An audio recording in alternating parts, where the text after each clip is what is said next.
Programme হোক বা বাংলাদেশের যে কোনো পলিটিক্সে আমার কোনো সম্পৃক্ততা থাকবে না। এবং আমার যে একটি সম্পৃক্ততা ছিল যে বৈষম্যবিরোধী ছাত্র আন্দোলনের সাথে, আপনারা জানেন সেই কমিটিগুলো ডিসেবল করা হয়েছিল, এরপরে যে সম্পৃক্ততা আছে আজকের পর থেকে সব কিছু স্টপ। এবং আমি আজকের পর থেকে হয়তো বা আপনারা আমাকে তেমনটা দেখবেন না, বা আমার এখানে ইতি টানতে হচ্ছে।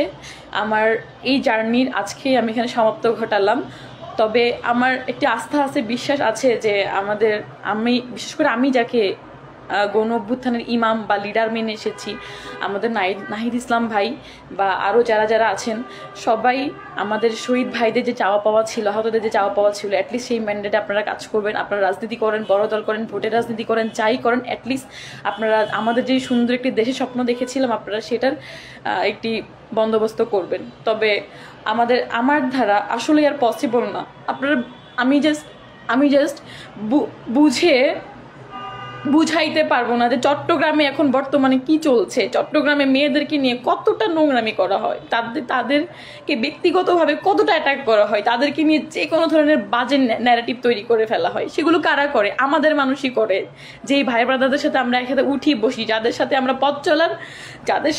পথ চলার সাহস করি, যেই ভাইদেরকে আমরা যেই ভাইদের সামনে আমরা বুলেটকে গ্রহণ করে আমরা যাদের জীবন বাঁচিয়েছি, সেই ভাইয়েরাই আজকে আমি বলতে চাই যে চট্টগ্রামে যারা নেতৃত্ব দিয়েছিলেন, খানতালাত মাহমুদ রাফি, রাসেল আহমেদ, চট্টগ্রামে আরও যারা নেতৃত্ব দিয়েছিলেন, রিজাউর রহমান, আরও যারা আছেন, আরও অনেকেই আছেন যারা আজ অবধি তারা কতটুক সোশ্যাল মিডিয়া আপনাদের যে স্ট্যান্ডগুলো নেওয়া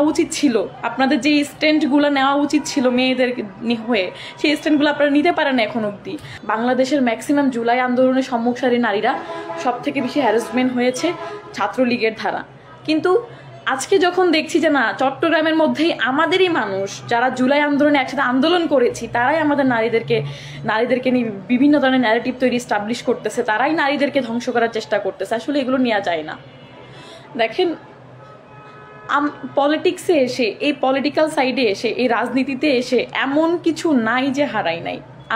আমি ফাতেমা খানম লিদার সব কিছু বিসর্জন দিয়েছি, কিন্তু তার ফলস্বরূপ আমরা কি টাকা চেয়েছি, ভাত চেয়েছি? এই পলিটিক্সকে আমাদেরকে ভাত দেয়, টাকা দেয়, না কোনো কিছু দেয়? কিছুই আমাদেরকে দেয় না।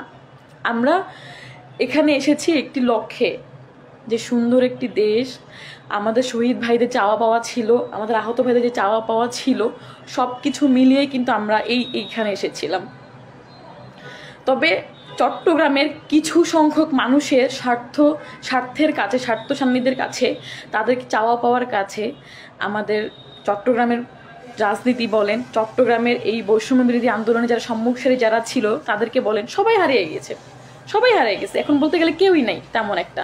আমি আপনাদের রিকোয়েস্ট করতেছি, আপনারা যারা বড় ভাইরা আছেন, যারা নেতৃত্ব দিতেছেন, আপনারা তারা থামান। আপনি এনসিবি করেন, আপনি বাকছাস করেন, আপনি বৈষম্য বিরোধী করেন, আপনি সমন্বয়, আপনি কি হ্যান ত্যান, ইট ডাজেন্ট ম্যাটার। বাট আপনারা অ্যাটলিস্ট মেয়েদেরকে সম্মান করেন, মেয়েদেরকে সম্মান দিতে শিখেন। তারপরে এই যে আজকে চট্টগ্রামে যে একটা ঐক্যবদ্ধতা ছিল, চট্টগ্রামে যে এতগুলো মেয়ে ছিল, প্রত্যেকটা মেয়ে হারাই গেছে। চট্টগ্রামে যখন প্রত্যেকটা মেয়ে হারাই গেছিল, তখন আমি ফাতেমা খানম লিজা প্রোগ্রাম করে বিভিন্নভাবে মেয়েদেরকে কানেক্টেড করে আমি সব কিছু ইনক্লুড করছি। মেয়েদেরকে নিয়ে আলাদা করে প্রোগ্রাম করে মেয়েদেরকে ইনক্লুড করে তাদেরকে সাহস দিছি। আজকে সেখানে আমাকে নিয়েই নোংরামি শুরু হয়ে গেছে, আমাকে নিয়েই বিভিন্ন মিথ্যা বানোয়াট ন্যারেটিভ স্টাবলিশ করা হয়েছে শুধুমাত্র আমাকে মাইনাস করার জন্য। কেন ভাই?